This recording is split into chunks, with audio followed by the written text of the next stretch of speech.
Let us use the widely recognized functional regulator to Appliance as our starting point. Let us see the functions of the individual parts. Lip pad, or otherwise called as Pellots. These are teardrop or rhomboid shaped in cross section, and it is placed in lower labial vestibule. In functional regulator 3, it is placed on the upper labial vestibule.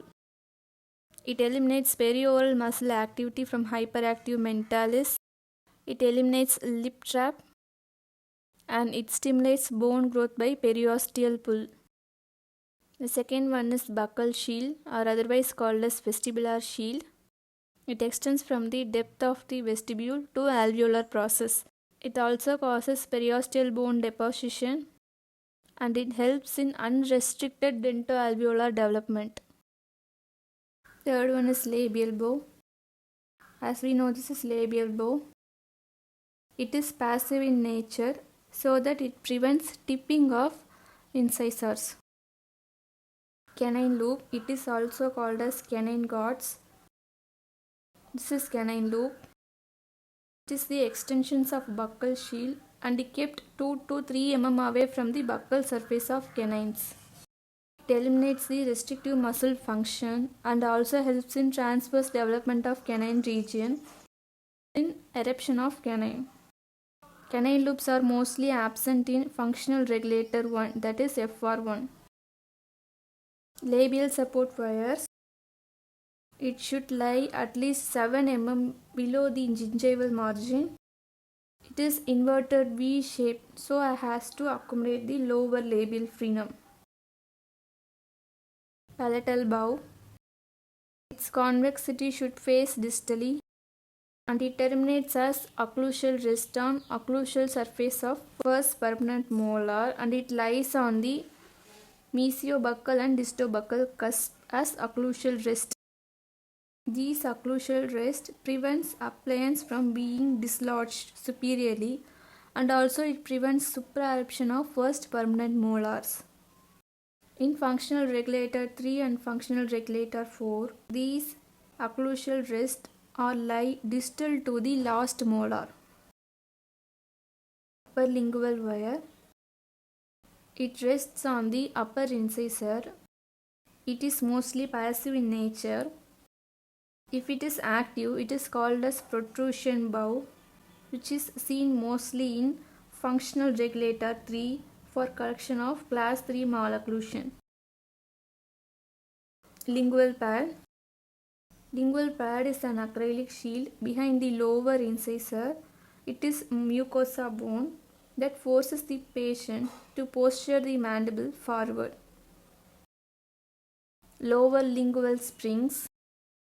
It prevents supraeruption of lower incisor, and it also screens tongue pressure from lower incisor, and it helps to proclaim the lower incisor actively when the lower incisors are retroclined. Lingual crossover wire. It follows the contour of lingual mucosa 3 to 4 mm below the lingual gingival margin of lower incisors, and it is placed 1 to 2 mm away from mucosa.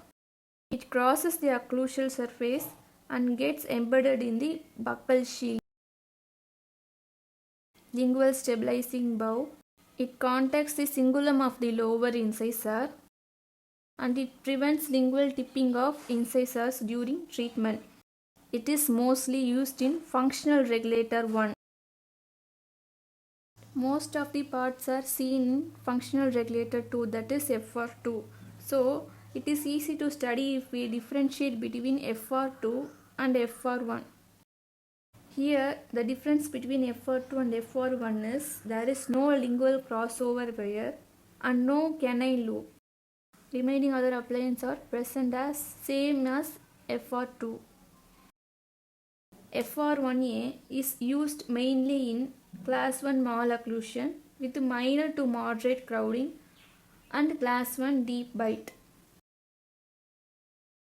And also FR1A lacks lower lingual pad, lingual springs and lingual crossover wire. Instead of lingual springs, FR1A has lingual stabilizing bow, and it stabilizes incisors and prevents them from tipping backward, that is tipping lingually. In this view, it lacks upper lingual bow and canine loop from FR2. Next is FR1B. Here, the FR1B is mainly indicated for angles class 2 division 1 malocclusion with overjet is less than 5 mm. And instead of lingual stabilizing bow, it has lower lingual springs and also lower lingual pad, in which lingual crossover wire and lower lingual springs are incorporated. FR1C. The difference between FR1B and FR1C is both are used in angles class 2 division 1 malocclusion, but in FR1C it is used mainly in overjet, which is more than 7 mm. And also the main striking difference is it has buccal shield split into horizontal and vertically into two parts. Here the antero-inferior portion of the buccal shield incorporates wire for acrylic pad and lip pad. Next one is FR3. FR3 is unique because it is used mainly in angles class 3 malocclusion where there is underdeveloped maxilla. This is opposite to that of FR2 and FR1. Instead of lower lip pads, the lip pads are placed on the upper area, and their job is to relieve the constricting pressure of upper lip and stimulate the forward growth of maxilla. Lower labial bow is used to restrict the lower incisors and prevent the forward movement of mandible. And other differences are there is no canine loop and lingual crossover wire from FR2.